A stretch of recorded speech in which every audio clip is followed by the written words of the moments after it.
আসসালামু আলাইকুম। কেমন আছেন সবাই? আশা করি ভালো আছেন। আইএফআইসি ব্যাংকে আমরা প্রায় নিয়োগ দেখতে পাই এবং এই নিয়োগে অনেক সময় আমরা আবেদন করি কিন্তু আমাদের শর্ট লিস্টে নাম আসে না।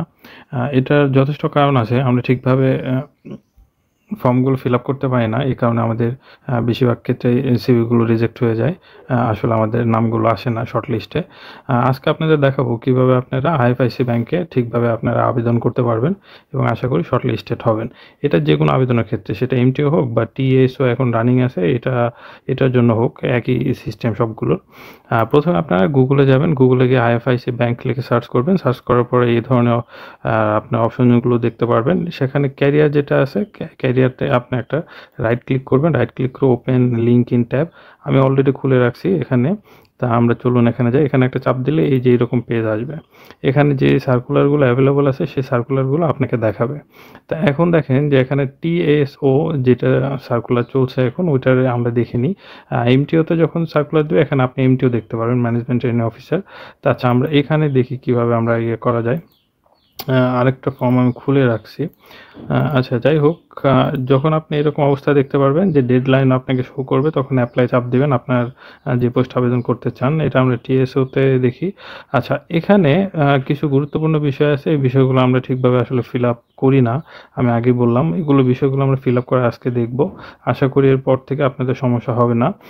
প্রথমে হচ্ছে আপনার নাম, পিতার নাম, মাতার নাম এগুলো নর্মাল তথ্য আপনারা এগুলো ফিল আপ করতে পারেন।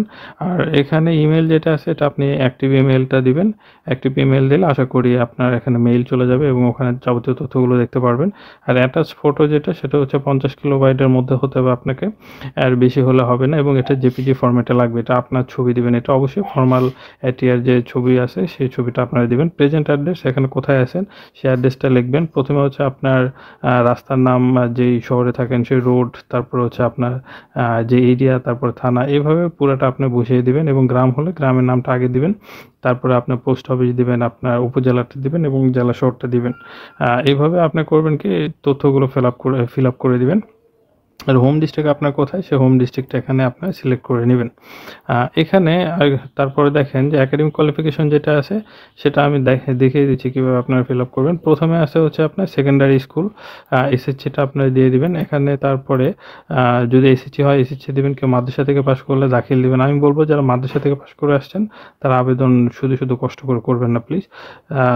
পরীক্ষা হয়তো আপনাকে শর্টলিস্টে ডাকতে পারে কিন্তু সম্ভাবনা খুব কম। তারপরে যাই হোক এই যে এসএসসিটা এখানে বসিয়ে দিবেন। তারপরে পাসিং ইয়ারটা আপনার কোনটা এটা দিয়ে দিবেন। আপনি যেই স্কুলে পড়ে আসছেন সেই স্কুলের নাম ইংরেজিতে পুরাটা লিখবেন।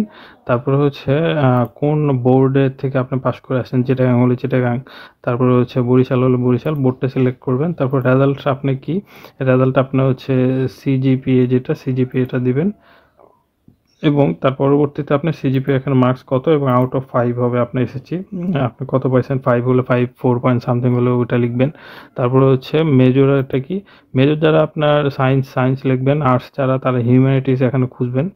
এখানে সার্চ করলে আপনার পাবেন হিউম্যানিটিস। তারপর হচ্ছে আপনার যদি কমার্স হয় তাহলে আপনার বিজনেস স্টাডিজ এখানে সার্চ করে দেখবেন, এখানে পেয়ে যাবেন আশা করি। তারপরে এখানে আপনার অনার্স আসবে হচ্ছে 3 নম্বর অনার্স আসবে। দ্বিতীয়টা আসবে হচ্ছে আপনার হায়ার সেকেন্ডারি। তৃতীয় যেটা আছে সেটা হচ্ছে আপনার গ্র্যাজুয়েশন দিবেন এবং মাস্টার্স যেটা সেটা হচ্ছে পোস্ট গ্র্যাজুয়েশনটা দিবেন। এবং গ্র্যাজুয়েশনটা আপনি এখানে সিলেক্ট করবেন। বিএ করলে বিএ, এমএ করলে এমএ, সরি এমএ না, পোস্ট গ্র্যাজুয়েশনে এমএ হবে আর বিএ হবে হচ্ছে গ্র্যাজুয়েশনে। তারপরে হচ্ছে আপনার পাসিং ইয়ার যেটা হোক আপনি সেটা দিয়ে দিবেন। ধরেন 2018 দিলাম, ওখানে ইনস্টিটিউশনের নাম লিখবেন। ঢাকা ভার্সিটি হলে ঢাকা ভার্সিটি, ন্যাশনাল ভার্সিটি হলে ন্যাশনাল ভার্সিটি, ওই কলেজের নাম লিখবেন। তারপরে হচ্ছে যে সরি এখানে বোর্ড হবে আপনার ন্যাশনাল ইউনিভার্সিটি, ওখানে দেখবেন আর এখানে আপনি কলেজের নাম লিখবেন।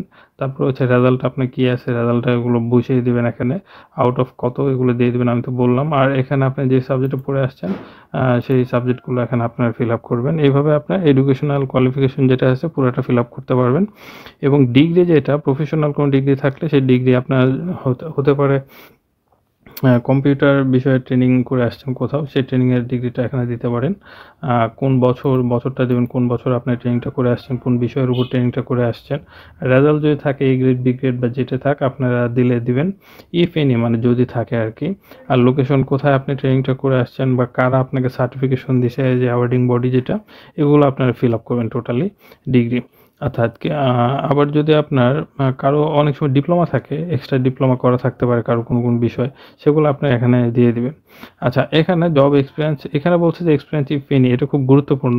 বিশেষ করে যাদের পার্ট টাইম জব করার এক্সপেরিয়েন্স আছে ওনারা আপনারা এগুলো সব ফিল আপ করে দেবেন। আপনি কার আন্ডারে চাকরি করে আসছেন, কোন প্রতিষ্ঠান, কোন কোম্পানি, তারপর আপনি ডেজিগনেশনটা কী ছিল, কবে থেকে শুরু করে আসছেন, কবে আপনি শেষ করে আসছেন, কোন বিষয়ে আপনি ওখানে এক্সপার্ট ছিলেন বা আপনাকে দিয়ে কাজ করিয়েছে, সে বিষয়গুলো আপনারা এখানে ফিল আপ করবেন।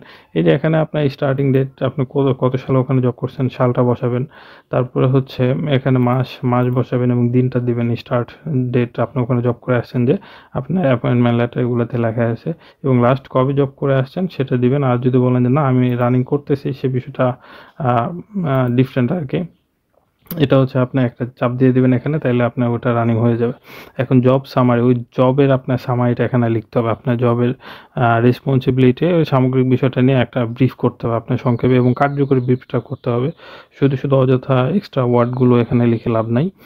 যে ওয়ার্ডগুলো ওনাদের ব্যাংকিংয়ের সাথে সম্পর্কিত বা আপনি পরিশ্রম করে আসছেন, পরিশ্রম করতে পারবেন, এরকম একটা পিকচার উঠায় ধরে আর কি আপনার লেখাগুলো, সেটা আপনি দিবেন। তারপরে হচ্ছে জব সামারি, এটা দিলেন। জব সামারি একটা দিলে হবে, বেশি আর লাগবে না।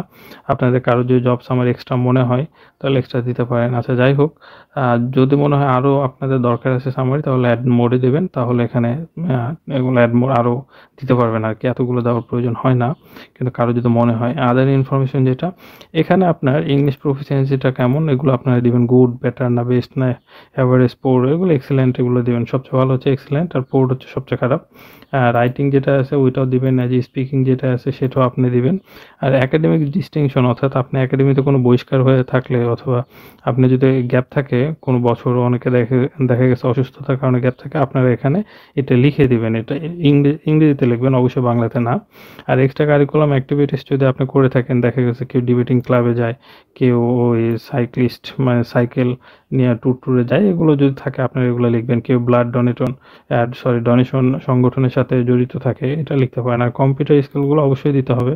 এমএস ওয়ার্ড, এমএস এক্সেল এগুলো লাগে আপনাদের, এমএস এক্সেস, তো এগুলো আপনারা সব দিয়ে দিবেন। অপারেটিং সিস্টেম জানেন কয়টা, সেগুলো দিবেন আপনারা। তারপর any other things you want to disclose, অর্থাৎ আপনার কোনো গোপনীয় বিষয় আছে যেটা আপনি ওনাদের কাছে প্রকাশ করতে চান, সে বিষয়টা আপনি এখানে লিখতে পারেন। লিখে দিলে ওনারা এটা দেখবে আর কি। আর এখানে রেফারেন্স অবশ্যই দিতে হবে, 2টা রেফারেন্সই দিতে হবে। রেফারেন্সগুলো আপনি একটু ভালোভাবে দিবেন, যেমন আপনি যাকে রেফারেন্স দিবেন সে ওনাকে যাতে ফোন দিলে আপনার সম্পর্কে কিছু বলতে পারে যে হ্যাঁ ওনাকে আমি চিনি বা এটা না সেটা।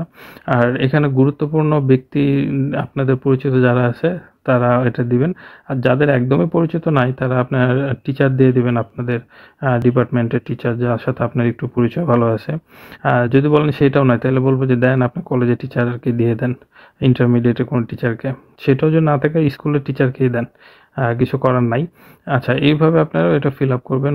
আপনার প্রতিষ্ঠানের নাম দিবেন, তারপর অ্যাড্রেস কোথায় আছে প্রতিষ্ঠানে, সে প্রতিষ্ঠানটা দিয়ে দেবেন, কন্ট্যাক্ট নাম্বার দিবেন, ইমেল নাম্বার দেবেন, আপনার রিলেশনটা কী হয় সেই রিলেশন দিবেন। যদি টিচার হয় টিচার, কাজিন হলে কাজিন, আপনার চাচা মামা খালু হলে এগুলো দিয়ে দিবেন।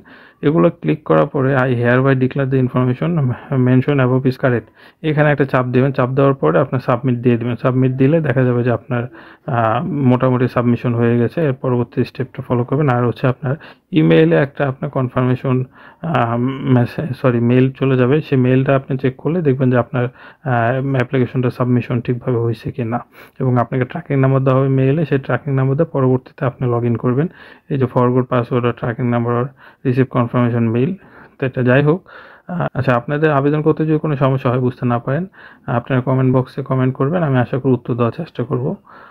আজকের মতো এই পর্যন্তই থাক। সবাই ভালো থাকুন, সুস্থ থাকুন। নতুন কোনো ভিডিও নিয়ে সামনে আবার হাজির হবো। আল্লাহ হাফেজ।